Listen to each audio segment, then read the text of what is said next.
Back in the early 2000s, I bought a large piece of land on the outskirts of a small, quiet town. It was about 50 acres of untouched soil, surrounded by pine trees and a crystal-clear stream running through the eastern side. The land had been in foreclosure for years, and most people thought it was worthless swamp property. But I saw something different, a potential. I had plans to build a small ranch, maybe a few cabins, and a workshop, nothing big, just something to call my own. I paid every dime legally, had the deed registered in my name, and even paid the back taxes that the previous owner had ignored. It was my land, fair and square. For a few years, I didn't do much with it. Life got busy. I moved to another city for work, and the property just sat there, waiting for the right time. Occasionally, I'd drive out to check on it. Nothing ever seemed out of the ordinary until one spring morning in 2007, when I drove up the dirt road to my property. I almost couldn't believe what I was seeing. Bulldozers, trucks, cement mixers,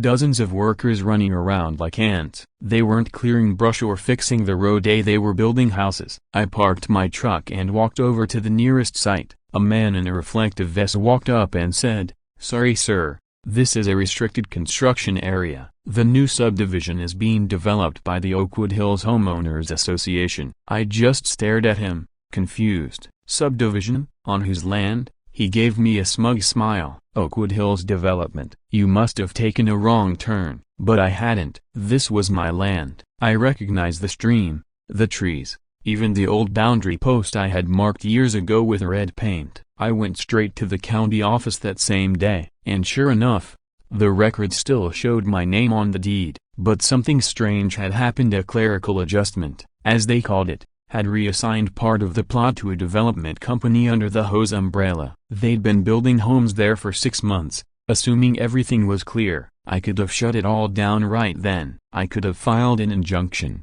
stopped the project, and forced them off. But instead, I decided to do something a little smarter. I waited. For 2 whole years, I said nothing. I watched from a distance as they built roads, sidewalks, lighting, and houses, 96 of them. Each home sold for over $300,000. Families moved in, lawns were planted, and an HOA board was formed. They even held community picnics and 4th of July parties on my land. Every time I visited quietly, I smiled. Let them dig themselves deeper. Let them finish. By 2009, the neighborhood was thriving. Property values had skyrocketed, and the HOA bragged about their flawless suburban planning. They had no clue that all of it stood on land I still owned. Finally, one day I walked into their office with a folder in my hand. Inside it was my original deed, signed and sealed, with every tax receipt up to date. The HOA president, a smug,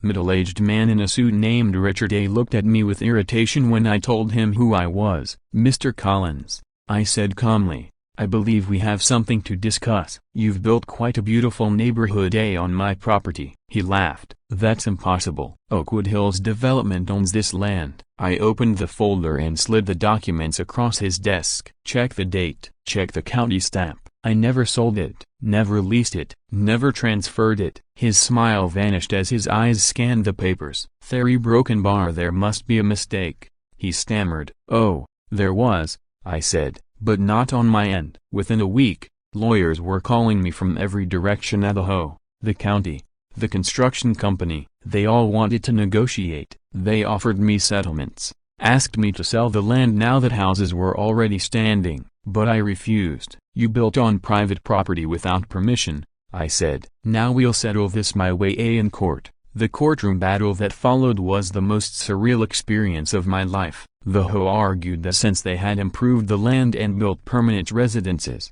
I should be compensated only for the original value of the property.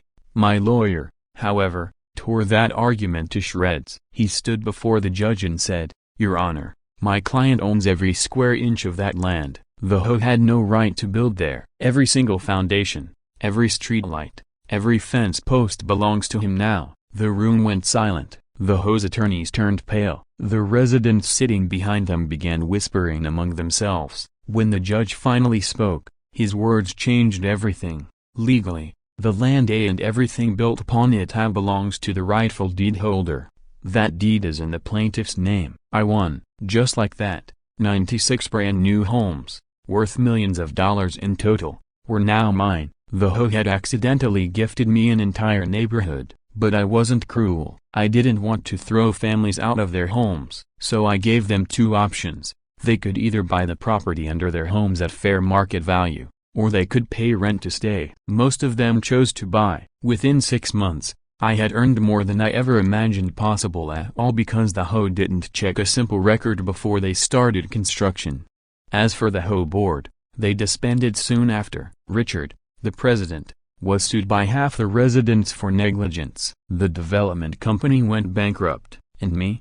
I took a portion of the profit, fixed up my old ranch house, and finally built the workshop I dreamed of years before. Sometimes, I still drive through that neighborhood. The people who live there wave to me now, and most don't even know the full story. But when I look at those neat rows of houses, I remember every moment how the noise of bulldozers on what was once quiet land, the arrogance of men who thought paperwork didn't matter, and the satisfaction of holding that deed in court as justice played out.